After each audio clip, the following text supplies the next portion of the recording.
Hello, Gwebulls! Believe it or not, I decided it was a good idea for me as an Irish trans woman to go visit the United Kingdom. So I'll be recounting my travels from Turf Island to Turf Island. Get it? I understood the vegetarian scene in Brighton to be quite good, so I prepared myself by having a vegetarian breakfast in Dublin Airport. Let's not dwell too long on the preamble, let's go straight to Brighton. One of the novelties of travelling outside of Ireland is that there's usually a train network from the airport to wherever it is you're going. We don't have that at home. Charlie Gwebulls, how do you feel about trains? I'm autistic. What do you think? The majority of this video is going to be myself and Charlie visiting different locations and giving either a Gwebulls recommended stamp, a Gwebulls suggested stamp, or a Gwebulls don't bother stamp, just in case you wanted to use this as a guide for your own visit.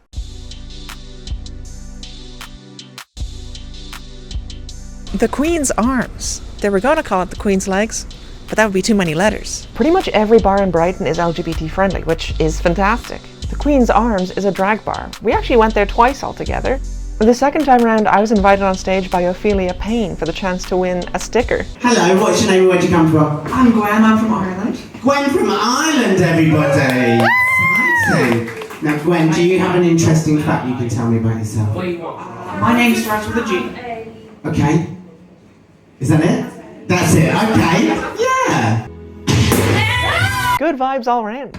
Gwebulls recommended. Affinity Bar. Named after hit game Affinity Nikki, you can drink to your heart's content, if the price is right. Affinity, from our experience, is primarily a gay bar, but it's welcome to everyone, of course. We went to this one twice as well. Their Long Islands were fantastic, and I'm a big fan of their RGB gamer vibe, so this one gets a Gwebulls recommended too. The actors. The thing about acting is that acting isn't real. Neither is this place. Now, I'm personally biased in favor of this spot. As soon as we entered the door, we were immediately recognized by two Gwebulls fans, Izzy and Julia. Yes! We had shots of Tuwaka with them, and Izzy recommended a Stonewall Raspberry Gin and Lemonade. Two drinks I'd never tried before. If you're in Brighton, you gotta try Tuwaka. The Actors also does poetry nights on Tuesdays, so great timing for us. And if you can't tell already, the Actors gets a Gwebulls recommended stamp too. So far I've mentioned 3 spots to drink, that's my bad, I'm Irish. Brighton is also a beautiful area, although the wind around the seafront means those with bangs beware. Whoa, Charlie, this guy looks just like you! What do you mean? Brighton is one of the few places to change its name depending on the weather. When it's overcast, it's kind of Mildton. And when it's bright, it's Brighton. We stopped by a place called Treats, the Ultimate Dessert, and let me tell you, it was the ultimate dessert. For some reason, we had to wait 40 minutes, so I will dock some marks for that. But this was a big highlight for me. I had the pistachio crookie, which was divine. I devoured it. 10 out of 10, even with the long wait, Gwebulls recommended.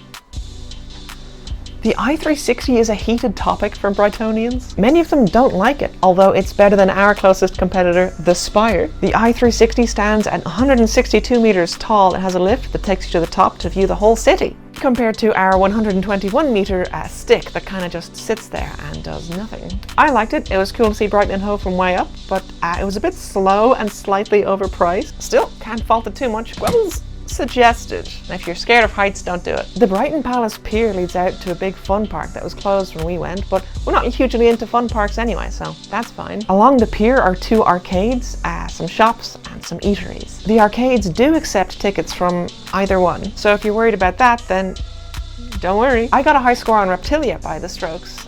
Well, I came 4th place, but that's pretty high. It's still a high score. Try to beat me if you can. It is this machine. We had fun and we had some decent food, but overall the pier wasn't that much of a highlight. Go for it if you have time, but don't prioritize it. Gwebulls suggested. If you know me, I'm a sucker for I'm a sucker for neon colors, and Glow Balls does not disappoint. There are multiple courses to choose from, and you can get a package with all 3 if you want. Each package that's offered also gives you access to a carnival room afterwards. We did all 3 and we were exhausted by the end, but it was great fun. Gwebulls recommended for sure. Plus, Glow Balls also kind of sounds like Gwebulls, so that's pretty cool. Hey Charlie, this guy looks just like you. Brighton's Royal Pavilion.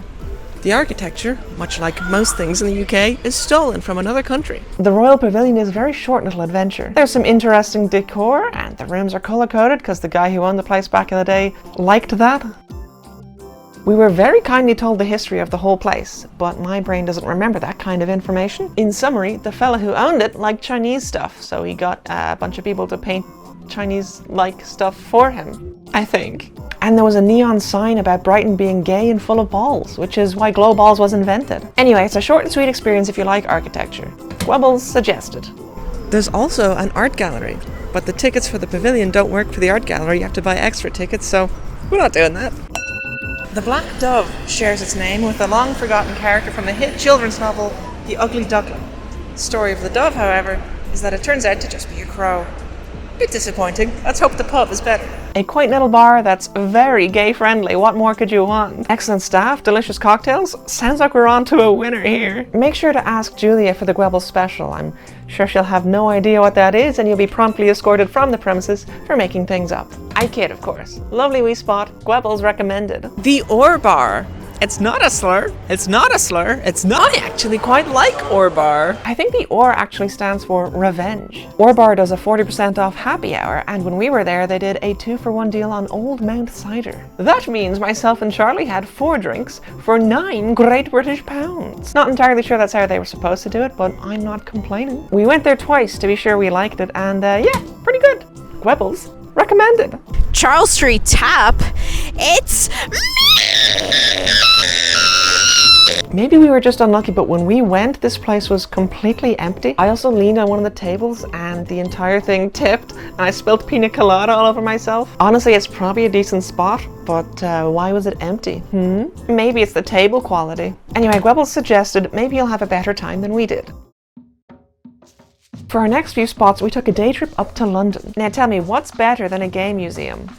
A free gay museum. Though we did make a donation. There's an interactive wall for messages, so I added my own. We spent about 20 minutes there, which is excellent for a museum, I think.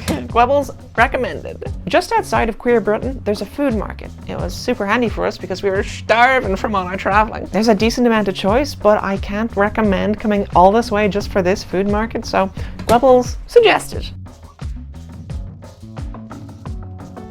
Big Ben. He is a tall designer clock, an iconic part of the cityscape. But once you've seen him, that's kind of it. I'd suggest doing something near-ish to Big Ben rather than traveling there specifically for him. Once you've seen him from a distance, that's all you need, really. So I'm gonna give Big Ben the Gwebulls. Don't bother. Swallow Street.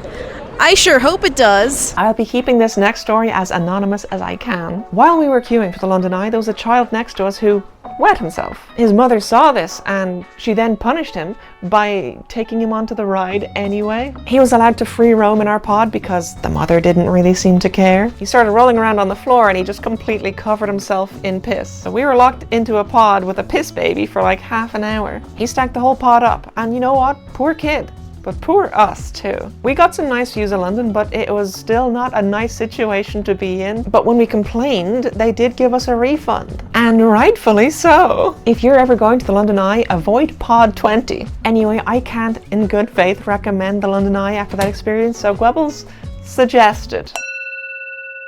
The thing about capital cities is that many of them just aren't good. There's quite an oppressive feeling from London, although maybe I get that just because I'm Irish. But London as a whole gets a Gwebulls don't bother. Icky gave us a recommendation for Bleecker Burger in 7 Dials. And I tell you what, she's got good taste. The camera makes this burger look raw, but it was delicious, okay? Top 10 burgers I've ever had, for sure. I also got a mac and cheese. I can't remember the name of the place, but it was something to do with mac and cheese in the name. And Charlie got an ice cream. It's a food market, and it's lovely. Gwebulls recommended. We primarily went to London for the theatre scene. We bought tickets to Hadestown because Charlie was super excited for it, and I'll tell you what, they were right to be excited for it. What a great musical, starring the P3MC's persona Orpheus. We weren't allowed to use cameras during the whole show, so this is the only footage you get. Great stuff anyway. Gwebulls recommended.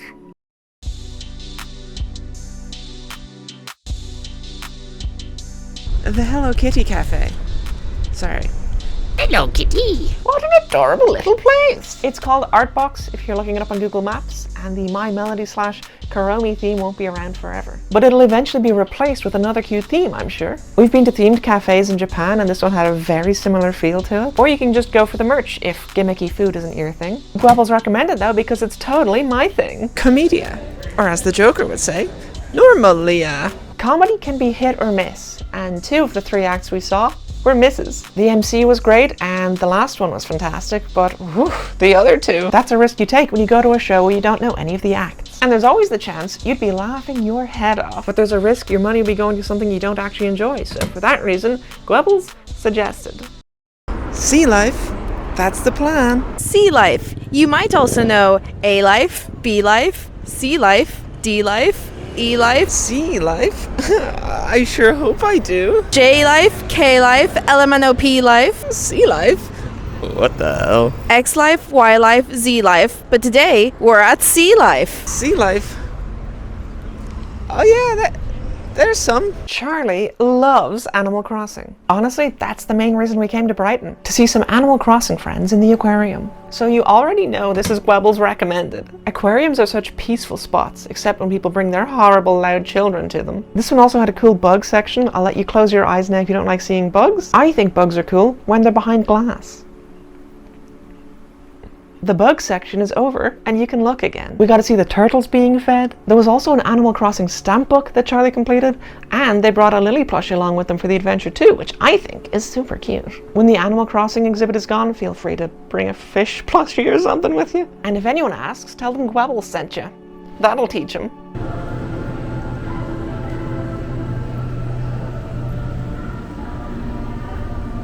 She looks so good. Every Sunday, Preston Park does a market for food and other market-style objects. There's nowhere really to sit and eat your food, so you'd better hope it's a sunny day with a very light wind if you want to sit in the grass. There's also a rose garden, which is very pretty, and further down the ways there's a rock garden if you like climbing. It's a nice park, but there's too many variables that could make it not worth your time. Maybe decide on the day if you think it's worth it, but don't plan around it. Gwebulls don't bother unless the weather is good. Gwen, this guy looks just like you. What do you mean? The Breakfast Club. Like the movie. They do lunch here. This was another recommendation from Icky that we almost missed since our itinerary was so packed. I had their signature breakfast burger, Charlie had their eggs Benedict, and both of us had a great time. Their fruit juice was fresh, and they gave a good size serving, so Gwebulls recommend it. The burnt orange. You'd hope they could cook it, right? Well, as long as they don't sit us next to a baby. This was a suggestion by Pearby, and also pretty much everyone we spoke with about Brighton. The food is good, but it was maybe a little overhyped for us. Burnt orange tends to be pitched as a must-do on travel guides, and don't get me wrong, it is good. Just a little overhyped. So to prevent anyone watching this video from getting overhyped themselves, I'm gonna give this a Gwebulls suggests. The smoked miso aubergine was great though. If they still have that on the menu, definitely get that. The plotting parlor. Their logo is a penis. This is a nice little cocktail bar with fun folding chairs and a ceiling painted like a Sistine Chapel. I think I ordered the rum plum Negroni and they gave me a pepper with white chocolate on it as a garnish. Very unique. I haven't had that before, though I do doubt I'd order it again. Anyway, nice little place, but it's not a must-do, so Gwebulls suggested. We got exhausted from all the walking around Brighton, so most nights were spent watching old episodes of Shadow of Israfel in the hotel bed. With how much we got up to, I think we deserved a good rest. Our last stop before heading home was Wetherspoons in the London Gatwick Airport. Listen, a spoons is a spoons. You go there for cheap food, cheap drinks, and the ability to order from an app to avoid any semblance of human interaction. There are much nicer Wetherspoons in Brighton. I say much nicer. There are other Wetherspoons in Brighton, so I can't in good faith give this any rating other than Gwebulls don't bother. That was a fairly hefty list of things we did in Brighton, and yes, there were other off-camera stops too. Most of what you've seen today has been pubs or clubs. But there's also plenty of shopping outlets in Brighton and plenty of scenic areas waiting to be discovered. If I shared everything that we got up to, this video would literally be a week long. So I hope you've enjoyed the highlights, and I hope that maybe you might find this video useful for your own Brighton adventures. Thank you so much for watching. Please click the little like button, that makes me smile. Thanks very much. Bye!